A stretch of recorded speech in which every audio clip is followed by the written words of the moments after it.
Hello everyone, welcome to our channel. This is Srishti Agarwal. तो मैं आप सभी कक्षा 9 के स्टूडेंट्स के लिए लेकर आई थी वर्कबुक्स के सॉल्यूशन, जिसमें हम इंग्लिश, गणित और विज्ञान के सॉल्यूशन देख रहे थे।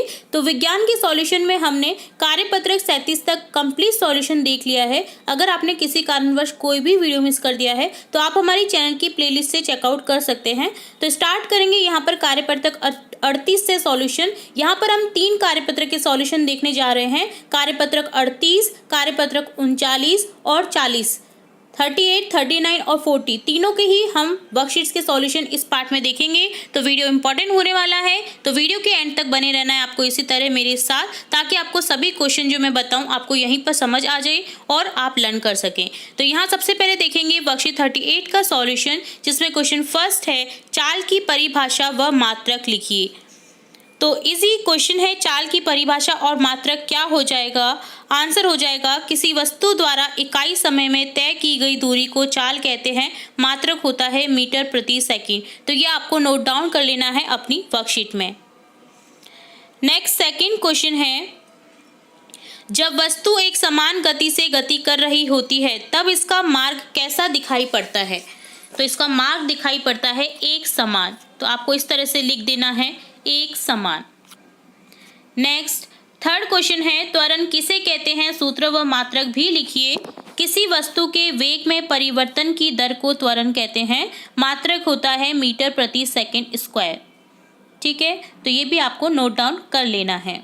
नेक्स्ट क्वेश्चन देखेंगे, फोर्थ क्वेश्चन, एक बस 16 किलोमीटर की दूरी 15 मिनट में तथा 20 किलोमीटर की दूरी 1 घंटे में तय करती है। बस की औसत चाल क्या है?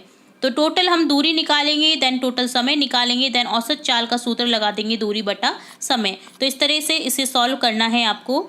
ये देखिए, कुल दूरी 16 और 20 को जोड़ देंगे 36 किलोमीटर। चूँकि हमारी चाल की जो मात्रक है वो मीटर प्रति सेकंड में रहता है, तो हम इसे मीटर में चेंज कर देंगे। 1 किलोमीटर में 1000 मीटर होते हैं, तो यहाँ 36 किलोमीटर को 1000 से मल्टीप्लाई कर देंगे। तो देखिए यहाँ पर इस तरह से हो जाएगा 36,000 मीटर।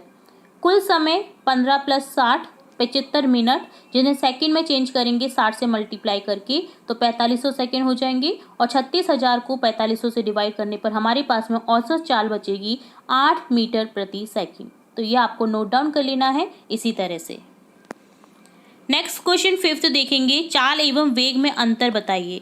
तो चाल एक अदिश राशि है, जबकि वेग एक सदिश राशि है। चाल में केवल परिमाण होता है, जबकि वेग में परिमाण व दिशा दोनों होते हैं। तो ये आपको नोट डाउन कर लेना है। और लास्ट क्वेश्चन देखेंगे इस वर्कशीट का, जिसमें क्वेश्चन 6 है, राम विरामावस्था से अपनी गाड़ी शुरू करता है। विराम अवस्था में था, फिर गाड़ी शुरू करता है और 30 सेकंड में 5 मीटर प्रति सेकंड, सेकंड को ऊपर ले आए तो इनवर्स हो गया, 5 मीटर प्रति सेकंड का वेग प्राप्त कर लेता है। तो गाड़ी का त्वरण ज्ञात करो।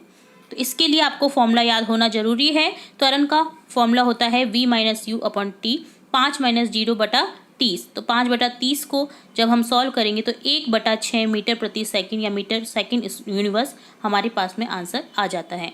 तो यहाँ पर हमने 6 क्वेश्चन के आंसर देख लिए हैं। आप इन्हें नोट डाउन करें और लर्न कर लें। तो ये होता है कार्यपत्रक 38 का सॉल्यूशन डन। अब देखेंगे कार्यपत्रक 39 का सॉल्यूशन। क्वेश्चन फर्स्ट है, किसी वस्तु के एक समान और असमान गति के लिए समय दूरी ग्राफ की प्रकृति कैसी होती है? तो आंसर हो जाएगा, किसी वस्तु के एक समान गति के लिए समय दूरी ग्राफ की प्रकृति एक सरल रेखा होती है, व असमान गति के लिए समय दूरी ग्राफ की प्रकृति वक्र रेखा, परवलय नामक या मुड़ी हुई हो सकती है। तो ये फर्स्ट क्वेश्चन का आंसर आप नोट डाउन कर सकते हैं। सेकंड क्वेश्चन है, वेग समय ग्राफ के नीचे की क्षेत्र में मापी गई राशि क्या होती है? तो मापी गई राशि होती है वस्तु के विस्थापन के परिमाण के बराबर। तो ये भी नोट डाउन कर लेना है। थर्ड क्वेश्चन है, एक समान चाल एवं असमान चाल से गतिमान वस्तु के लिए दूरी समय आरेखित करें। तो आपको क्या करना है, ग्राफ आरेखित करना है। तो ग्राफ को अच्छे से करिएगा, ये समान गति हेतु ग्राफ है। देखिए इस तरह से आपको अपने ग्राफ पेपर पर नोट डाउन कर लेना है, समान गति हेतु सीधी रेखा जो प्राप्त होती है हमें। तो ये समान गति हेतु ग्राफ है और ये है असमान गति हेतु ग्राफ, जिसमें एक मुड़ी हुई रेखा या परवलयकार रेखा हमें प्राप्त होती है। तो ये तीनों ही क्वेश्चन डन होते हैं आपके वर्कशीट 39 के। जिन्हें आपको नोट डाउन कर लेना है, लर्न कर लेना है इसी पार्ट में। तो ये डन होता है कार्यपत्रक 39। अब देखेंगे कार्यपत्रक 40 का सॉल्यूशन। इसमें क्वेश्चन फर्स्ट है, सारणी में वस्तुओं की गति के कुछ उदाहरण दिए गए हैं। प्रत्येक दशा में धक्का देना या खींचना के रूप में पहचान कर लिखना है। क्या वह स्थिति धक्का देने की है या खींचने की है या उठाने की है, वो आपको बताना है। तो मेज पर रखी पुस्तक को गतिशील बनाना, ये क्या है? धक्का देना। दरवाजे को खोलना या बंद करना, खींचना। कुएं से पानी की बाल्टी को खींचना, तो ये ऑब्वियसली इसमें तो खींचना आ ही गया है, तो ये क्या है? खींचना। ठीक है, आप इसे कर देखिए, आप इमेजिन करके इन चीज़ों को करके देखेंगे तो आपको पता चल जाएगा कि आप क्या कर रहे हैं इनमें। लदी हुई बैलगाड़ी को चलाना, धक्का देना होता है। किसी मेज की दराज को खोलना, खींचना होता है। आप कोई भी रैक खोलिए, आप उसमें क्या कर रहे हैं, कौन सी क्रिया कर रहे हैं? खींचने की। ठीक है, तो इसे इस तरह से नोट डाउन कर लेना है। तो ये डन होता है आपका क्वेश्चन फर्स्ट।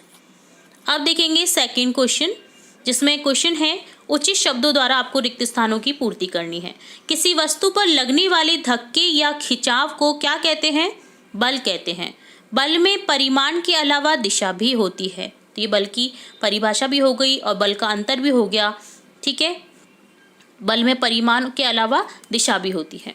किसी पृष्ठ के प्रति एकांक क्षेत्रफल पर लगने वाले बल को दाब कहते हैं। दाब की परिभाषा भी हो गई। देखिए, बल द्वारा किसी वस्तु की गतिशील अवस्था या स्थिर अवस्था में परिवर्तन लाया जा सकता है। आप कोई भी वस्तु को अगर बल लगाएंगे तो आप उसकी स्थिति में परिवर्तन ला सकते हैं। ठीक है, तो ये डन होता है सेकंड क्वेश्चन। अब इस वर्कशीट का लास्ट क्वेश्चन है, चित्र देखकर बताना है आपको कि कौन सी क्रिया हो रही है। बल धक्का देना हो रहा है या खींचने की प्रक्रिया हो रही है या उठाने की। तो देखिए, कार को धक्का लगा रहा है एक व्यक्ति, तो ये क्या हो गया? धक्का देना। बच्चे खेल रहे हैं, एक दूसरे को खींच करके खेलेंगे, तो यहाँ पर खींचना हो गया। कुएं में से पानी की बाल्टी को निकालना, खींचना हो गया। एक आदमी देखिए सामान उठा रहा है, तो ये कौन सी क्रिया है? उठाना। ठीक है, तो इस तरह से डन होता है आपका वर्कशीट 40 का भी सॉल्यूशन। तो बहुत ही इजी वर्कशीट्स थी और बहुत इंपॉर्टेंट वर्कशीट थी। तो यहाँ हमने इस पार्ट में देखा कार्यपत्रक 40, कार्यपत्रक 39, कार्यपत्रक 38 के सॉल्यूशन। उम्मीद है आपको सभी क्वेश्चन अच्छे से समझ आए होंगे। फिर भी अगर कोई डाउट रहता है तो आप कमेंट बॉक्स में कमेंट करके पूछ सकते हैं, अपने डाउट्स को क्लियर कर सकते हैं। तो इसी तरह और इम्पॉर्टेंट वीडियोस और वर्कशीट्स के वीडियोस और एग्जाम से रिलेटेड वीडियोस देखने व सुनने के लिए जुड़े रहे हमारे चैनल के साथ। वीडियो को पूरा देखने के लिए धन्यवाद।